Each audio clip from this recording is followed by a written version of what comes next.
Hello everyone, welcome back to my another mini blog. তো সেদিনকার ছিল আমাদের একটু কাজ, আমার আর আমার ফ্রেন্ডের। তো আমরা চলে গেছিলাম শিয়ালদাতে। তো যাওয়ার আগে দেখো, সোদপুর স্টেশনে এত সুন্দর গোলাপগুলো বিক্রি হচ্ছিলো, তো কিনে নিয়েছিলাম। জাস্ট 20 টাকা নিয়েছিল। তো শিয়ালদাতে মেন আমারই কিছু কাজ ছিল। আমার একটা বুক প্রিন্ট করার ছিল, আর ভেবেছিলাম একটা ব্যাগ কিনবো। তো ওই পাশাপাশি দোকান ছিল, তো ভাইয়ের বুকটা নেওয়ার পর একটা ব্যাগও কিনে নিয়েছিলাম। তারপর ওখান থেকে চলে গেছিলাম বড় বাজারে, কারণ বড় বাজারে ছিল আমার ফ্রেন্ডের আর আমার দুজনেরই কাজ। তো আমার ফ্রেন্ড একটা শাড়ির দোকানে যাওয়ার ছিল, মানে ওর মা বলেছিল যেতে। তো ওই দোকান থেকে কিছু শাড়ি, তারপর হলো কি বেডশিট, এগুলো সব কিনলাম দেখে টেকে নিয়ে। বেশ সুন্দর সুন্দর কালেকশান এই দোকানটাতে, শ্রী বালাজি টেক্সটাইল দোকানটার নাম।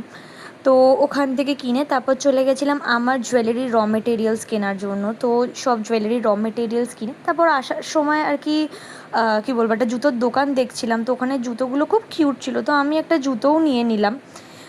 নেওয়ার পর ওই করেই আমাদের সারাটা দিন সত্যি কথা বলতে পুরো কেটে গেছিলো। তারপর যে যার মতো আমরা বাড়ি ফিরে আসলাম।